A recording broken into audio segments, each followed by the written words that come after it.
In the 1630s, the Dutch Republic was the wealthiest place on earth. Ships arrived daily in Amsterdam, heavy with silver, silk, and spice.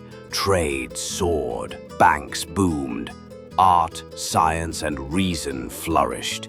It was the Dutch Golden Age, a time when people believed anything was possible. But beneath the gold and genius, something strange was growing. Not gold, not land, not oil or diamonds. A flower, a tulip. What began as admiration for a rare and beautiful bloom ended in hysteria, in ruin. In the world's first financial collapse, a single flower, so desired, so absurdly overvalued, that it nearly shattered the very trust that built an empire. People from all walks of life began chasing the tulip dream. Barbers, bakers, merchants, even farmers abandoned their work to speculate on flowers.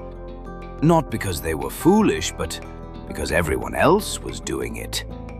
A single bulb could sell for more than a year's salary. Some for more than a house. Neighbors bragged about doubling their money in a week. Entire life savings were poured into bulbs that had never touched soil. People weren't chasing beauty. They were chasing belief. The belief that tulips would keep rising. No one thought it would end. No one wanted it to end. But it did. And when the market collapsed, the losses were staggering.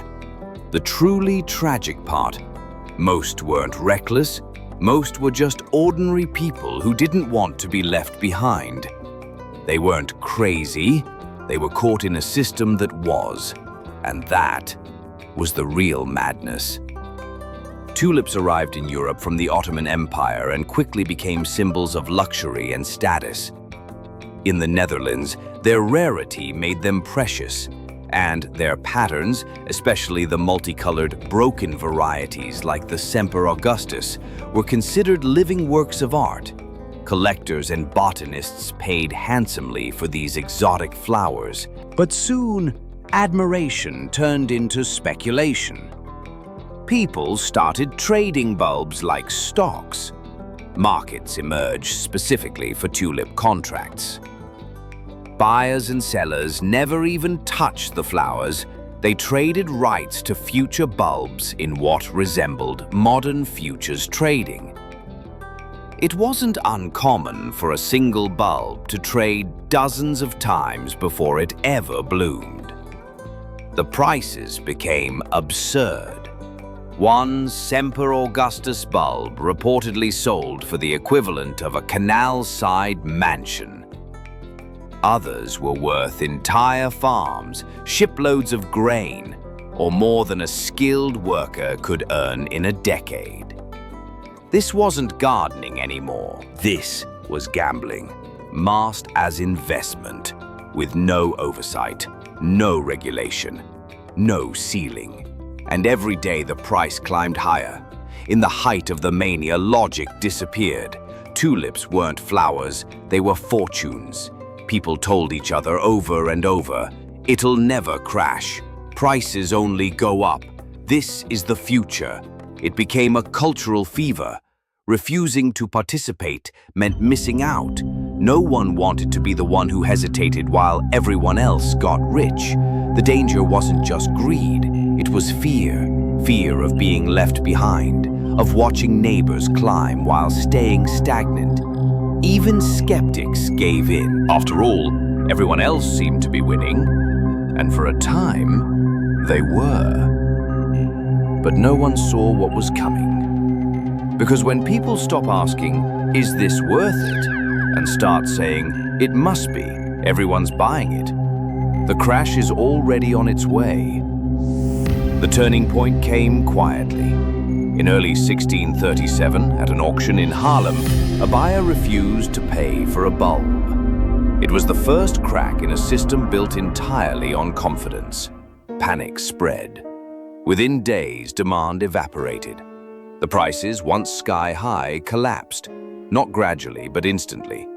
Contracts were broken, buyers disappeared, sellers were stuck with bulbs worth a fraction of what they'd paid if they were worth anything at all. People defaulted on loans, businesses shuttered, some lost everything.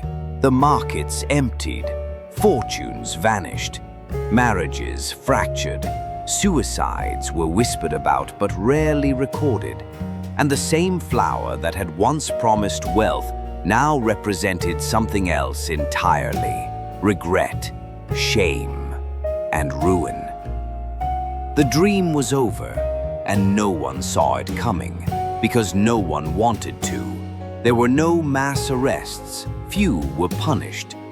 The Dutch government attempted to soften the blow, but there was no easy way to undo the damage. Most contracts were voided, many debts were left unpaid. The economy surprisingly survived. Trust didn't. The cultural trauma lingered. People stopped speaking about it publicly. What was once pride became a deep national embarrassment. Tulip prices never returned to their former heights. They became ordinary again. And yet, the lesson remained. They said it wouldn't crash. They were wrong, and by the time they knew, it was too late. History remembers Tulip Mania as a joke, but it wasn't funny to the people who lived through it. They lost homes, marriages, futures, and maybe it's not so different from today, because people still chase beauty, hype, promises, crypto, meme stocks, real estate, AI, different tools, same emotions.